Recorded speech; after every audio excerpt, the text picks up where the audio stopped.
next speaker doesn't require an introduction. REESE Erlich, thank you so much for being with us this evening. REESE is a professor of international studies at University of San Francisco. He's been a freelance journalist for PRI, CBC, Progressive, Vice News, published 5 books. So REESE, you have the stage, sir. Well, thank you so much. It's a real pleasure to be here this evening. I'll take you back to the year of 2015. I was interviewing a diplomat in Tehran, an Iranian diplomat, and as is the norm these days, he was scrolling through his phone while we were talking, and he came across an article. He says, "REESE, your book is being published here in Tehran. You're famous." And I hadn't got the foggiest idea what he was talking about.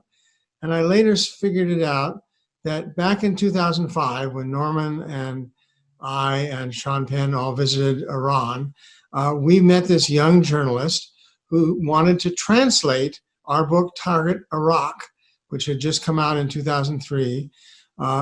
He wanted to translate it to Farsi and get it published in Iran. And he wanted our permission. We said, sure. We knew we weren't going to get any money for it, but we thought it would be nice to have a Farsi edition. But that's the last we heard of it. Fast forward 10 years later, this translator gets me on the phone. He says, "REESE, we finally got your book published 10 years later. And I didn't know you were in Iran, but since you're here, I want to hold a press conference."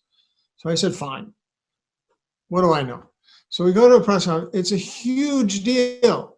There's like every wire service in Iran, every TV station, the culture editor of the main TV show, the nightly news show, everybody is there. And they wanted, and I couldn't figure out, this book is, is old by now. Target Iraq was written in 2003. It turns out that the timing was perfect because we were very critical of US policy in Iraq, in the Iraq War. And there was part of the debate going on between the reformists and the hardliners in Iran as to how much you could trust the US. And I'll never forget a question that was asked to me by one of the journalists at the press conference. And he said, what if after Biden, let's say we signed the agreement, this is the period before the JCPOA had been finalized. What if the next president comes along and gets out of the agreement? I said, well, how that's not very likely. But if it does happen, there'll be a huge amount of international pressure from Europe and elsewhere to rejoin and to go along with the agreement. And so we had some back and forth, and it turns out this guy was a reporter for one of the hardline newspapers. The hardliners, by the way, are called principalists in Iran because they say they uphold the principles of the Iranian Revolution. But, something looking back on that conversation so many years back, they had a point. Why should the Iranian people trust the United States? I mean, in the United States, of course, it's always the other way around. Oh, these evil Iranians, they lie, they cheat, they take hostages, blah, blah, blah, blah. But the reality, if you look at the reality on the ground, it was the US that pulled out of the agreement. And it was the US that imposed horrific sanctions, as Fahid and others have talked about tonight. I won't go into details. So the situation is, if we fast forward to the situation today, the Majlis, the parliament in Iran, has passed a resolution last December saying that if the US doesn't lift all sanctions by February 21st, it will block IAEA inspectors from coming into the country. Hassan mentioned that. I won't go into details. Also, just this week, one of the hardliner minister of, what is he called? He's called the minister of intelligence. He threatened Mahmoud Alavi. He raised the possibility that the country would seek nuclear weapons if the US didn't restore normal relations and rejoin the JCPOA. Now, some of this is posturing. They're getting ready for negotiations. They know there's people in the US who don't want to rejoin the JCPOA. But, and this is the way they have of putting some pressure on the US to say, look, get serious or you're going to be in trouble. And it has some impact. It has some impact. But whether, in fact, I don't think the Iranian government, and particularly Ayatollah Khamenei, has made it clear for many years that Iran does not seek a nuclear weapon. I don't actually think that's going to change. But everything short of that is up for grabs, is up for negotiations. Iran is not the only country with hardliners. The United States has hardliners. We have people in Congress and in the Biden administration who are convinced, well, you know, the JCPOA was a good thing, and it was wrong for Trump to pull out.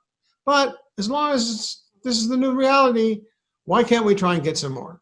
And they start throwing up issues like the missiles, the conventional missiles that Iran has. That issue was already settled back in 2015. Iran has the right to develop its own conventional weapons, including missiles. But the US doesn't like that because they know it gives a big defensive capability to Iran, and they say it, you know, threatens Israel. They say, well, we have to raise human rights issues and include that in the negotiations. And I would say, well, sure, if you want to raise all of Iran's very real human rights violations inside this country, then the US has to commit to a discussion of stopping murders of young African-American men and women in the streets of your cities. That's a massive human rights violation. Well, of course, the United States is never going to negotiate something like that. In fact, we'd be outraged. How can we possibly agree? That's an internal matter. We're making progress. Things are getting better. You know, and meanwhile, of course, why shouldn't, if the US can't continually harps on Iran's human rights violations, why shouldn't Iran have the right to do the same? So you see where you get into a can of worms with this. What the US should be doing is proceeding to rejoin the JCPOA as quickly as possible, settle that issue, and then move on to whatever other discussions both sides want to agree to. And it could happen. I'll give you one possible scenario.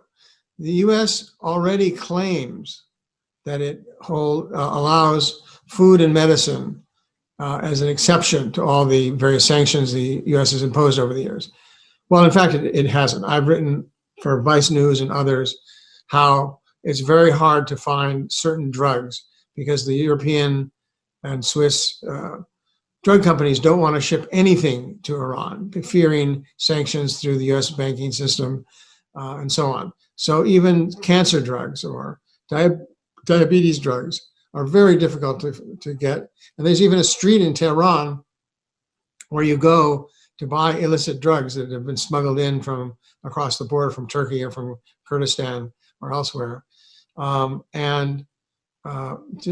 buy it, either you find out if it's available and you buy it at very high prices, if in fact it's even available. So the US could start the ball rolling by going to these Swiss pharmaceutical companies and others and saying, we will guarantee that if you sell the following drugs to Iran, not give, but sell, we will guarantee that there will be no sanctions against you, as an offer of good faith, and to follow through on that. The Iranians could respond by lowering the amount of uranium they're enriching, or lowering the level to which it's being refined. And there's lots of incremental steps that could be taken. The US could then lift other kinds of sanctions, say the oil embargo, and the Iranians could respond. So there's lots of ways that step by step, the differences could, and the distrust could be overcome, and both sides could reach an agreement. And then there's plenty of issues that could be resolved at a later time once that's been done. And one of those issues might be someday Norman and I getting paid for the book that we had published in Tehran. Thank you all very much, folks. Thank you so much, Reese. Good luck with that, getting paid. I don't think the currency's got that much value these days, thanks to these sanctions. Unfortunately, Iranians have truly suffered under Trump's maximum pressure. Maximum pressure didn't work in Cuba for 60 years. It didn't work for Venezuela. And it's not going to work against a country as proud as Iran and Iranians are.